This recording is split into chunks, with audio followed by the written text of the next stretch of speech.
What if the reason you're exhausted is because you're trying too hard? What if the thing you proudly call discipline is actually fear, wearing a productive mask? And what if real relief isn't waiting on the other side of more effort, but on the other side of letting go? We live in a culture that has a simple answer for everything. If you're in pain, try harder. If you're stuck, push more. If you're tired, it must mean you're not good enough yet. So you optimize, you schedule, you grind, you meditate to become more productive. You rest only after you've earned it. From the outside, it looks like strength, but inside something feels wrong. The more you try to control your life, the more anxious you become. The more you push for clarity, the more confused you feel. The harder you work on yourself, the further peace seems to drift away. Alan Watts once described this paradox perfectly. Trying to control life is like trying to bite your own teeth. You can feel the effort, you can feel the tension, but the harder you try, the more absurd it becomes. And here's the uncomfortable truth most people never hear. Effort is useful until it turns into self-violence, until your nervous system is so busy gripping, bracing, and performing that it never gets the signal that it's safe to rest. In this video, I'm not going to tell you to quit. I'm not going to shame ambition or discipline, and I'm definitely not going to sell you another do less, achieve more cliché. Instead, we're going to explore a quieter, more unsettling question. When does effort stop helping and start hurting? Why can't the nervous system heal while you're constantly pushing? And what actually happens when you stop forcing life and start listening to it? If you've been doing everything right, but still feel exhausted, tense, or strangely empty, stay with me, because what you're feeling might not be failure at all. It might be the moment effort stops working, and something deeper is asking to take its place. We don't try harder because it works. We try harder because it feels safer. Control gives the mind something it desperately wants: a full calendar, clear KPIs, a perfect morning routine, another system to optimize, another habit to track. When everything is measured, scheduled, and managed, the mind relaxes, not because life is actually under control, but because uncertainty has been temporarily silenced. For a moment, the noise stops, and that's why effort becomes addictive. Psychologically, effort is not just about ambition, it's a survival reflex.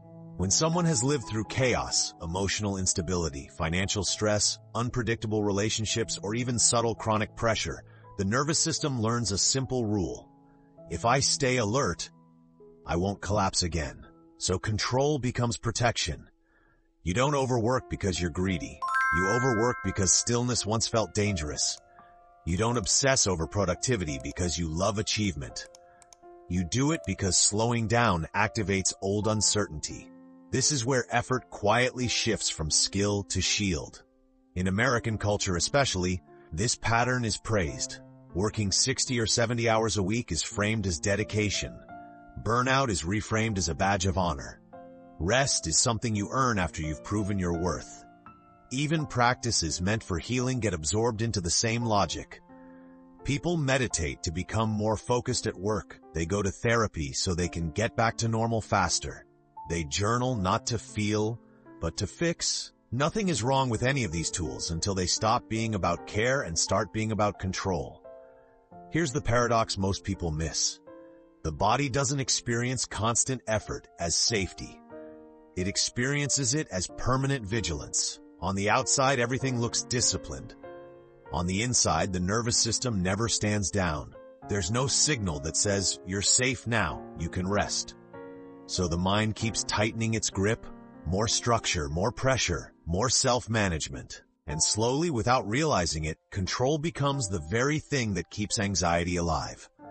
This is why people can do everything right, eat clean, exercise, optimize their time, go to therapy, and still feel tense, tired, and strangely empty.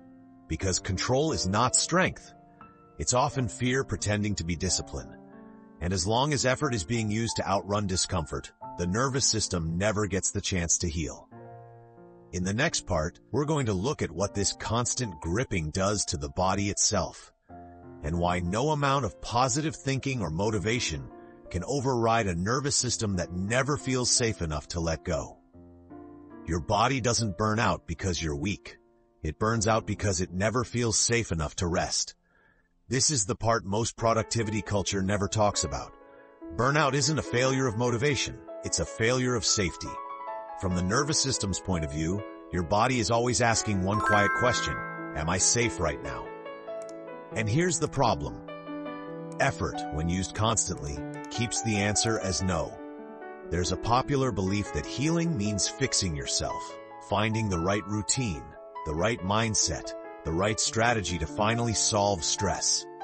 But healing and fixing are not the same thing. Fixing assumes something is broken. Healing assumes something is overwhelmed. A nervous system doesn't heal through force.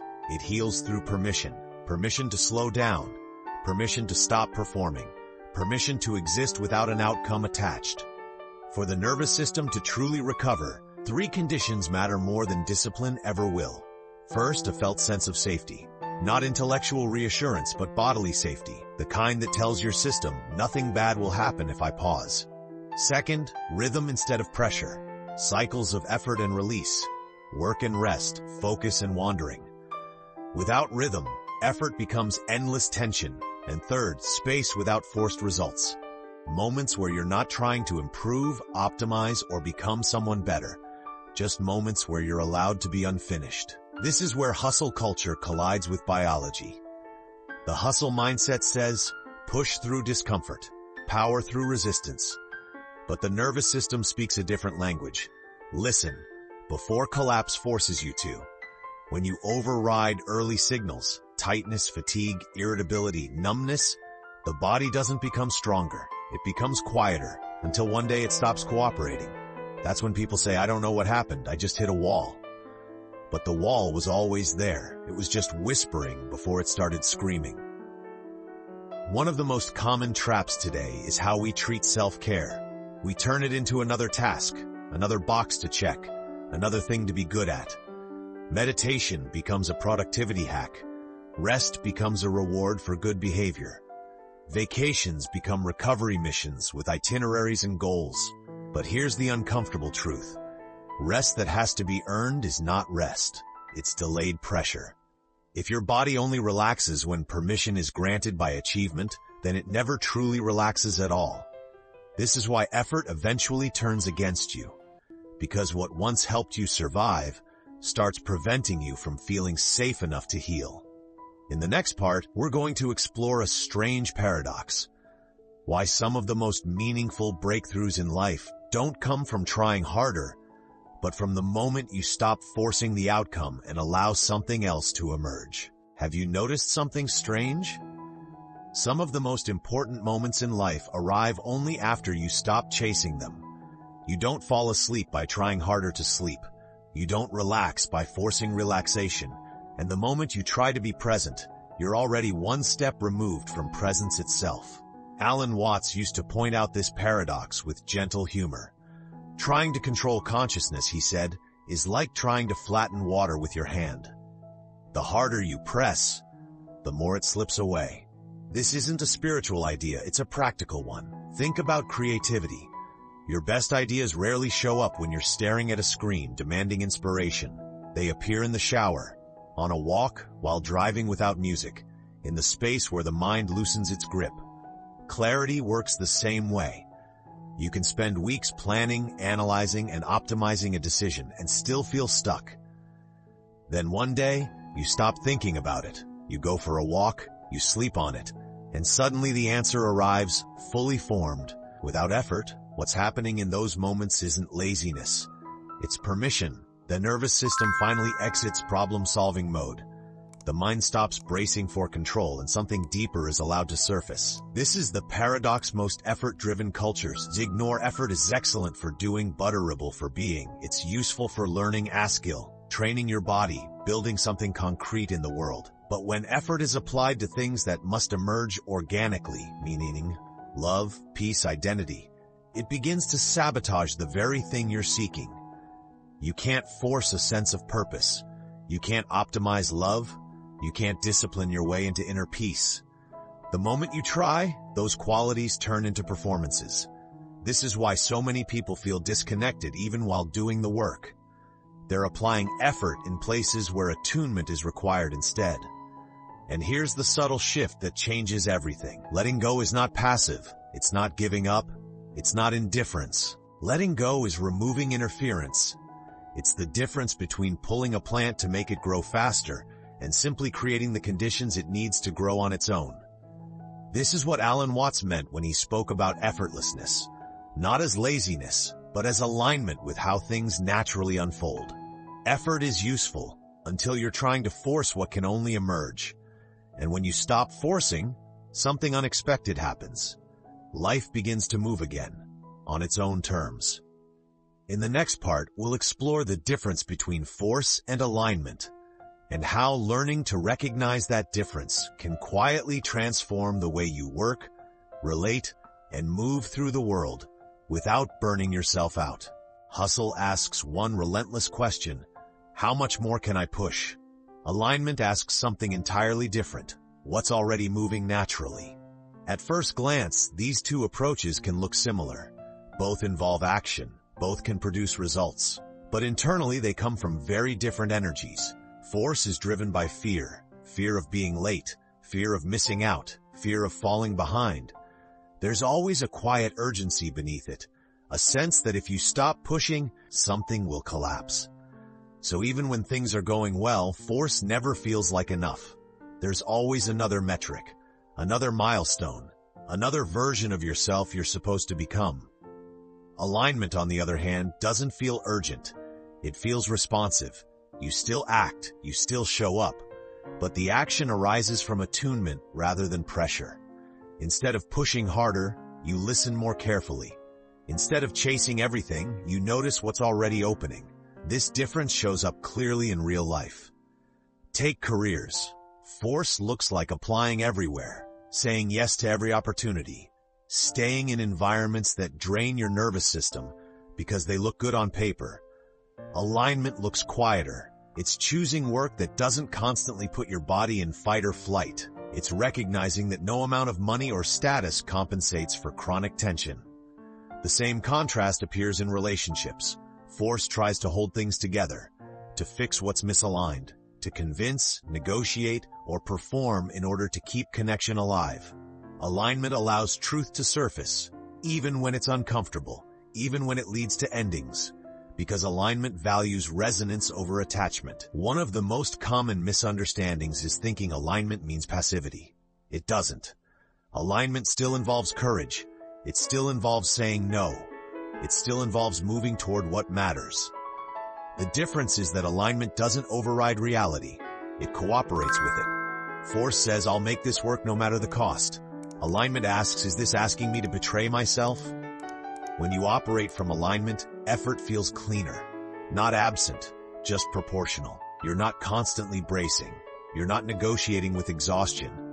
There's a sense of flow, not because life is easy, but because you're no longer fighting what's already clear. This is why alignment often looks slower at first, but over time, it's far more sustainable. Alignment is not laziness. It's cooperation with reality. And once you start recognizing the difference between force and alignment, you begin to see where your energy has been leaking.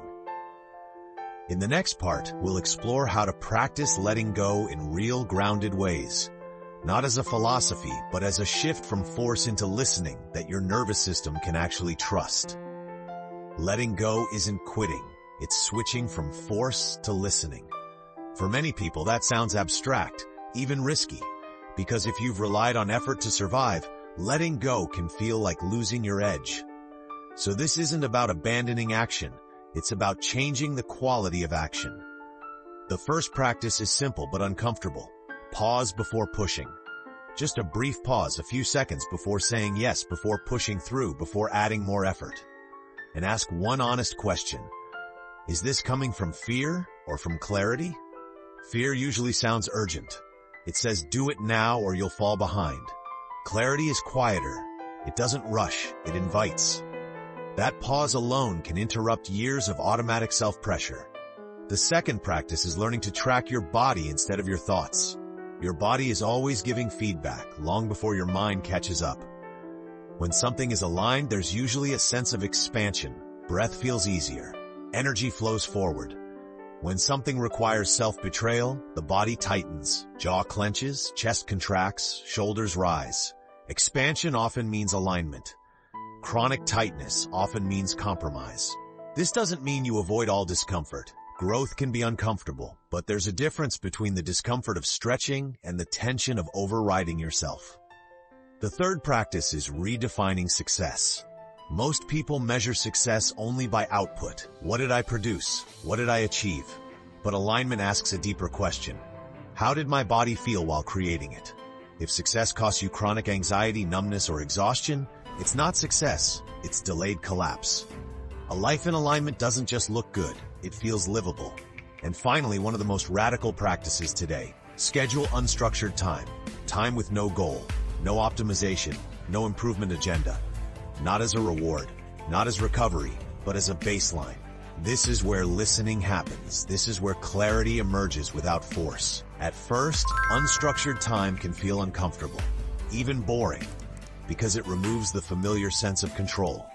But over time, it teaches your nervous system something essential. Nothing bad happens when I stop gripping. And that lesson changes everything. Your life doesn't need more control, it needs more trust. Trust that you don't have to manage every moment to be safe. Trust that clarity can arise without pressure. Trust that letting go is not the end of movement. It's the beginning of a different kind. In the final moments, we'll step back and look at what remains when you stop fighting life, and why peace is often not something you achieve, but something that's revealed when effort finally loosens its grip. What if the reason you're exhausted is because you're trying too hard? Not because you're lazy, not because you're broken, but because you've been using effort to do a job it was never meant to do. There are some things in life that cannot be forced, that cannot be optimized, that cannot be controlled into existence. Meaning, peace, love, a sense of being at home in yourself. The more you grip them, the more they slip away. Alan Watts once offered a simple image for this. When you stop trying to control the river, you discover you were always being carried. Nothing new appears in that moment. Nothing magical is added. What changes is the struggle. And when the struggle loosens, what remains often feels like relief. Not because life suddenly becomes easy, but because you stop fighting the current of it. Maybe peace isn't something you achieve. Maybe it isn't the reward for discipline, healing, or self-improvement. Maybe peace is what's left when you stop using force where listening is required. This doesn't mean you stop caring. It means you stop hurting yourself in the name of growth. You still act, you still choose, but you move with life instead of against it. So before you go, take a moment. Ask yourself, honestly, gently, where in your life are you pushing when listening might work better? You don't have to fix it today. Just noticing is already a shift. If this reflection resonated with you, you can share your thoughts in the comments. Not to be right, just to be real. And if you want to explore this further, the next conversation continues here. The difference between discipline and self-violence. Because growth doesn't require endless effort. Sometimes it simply asks you to stop gripping and let life carry you the rest of the way.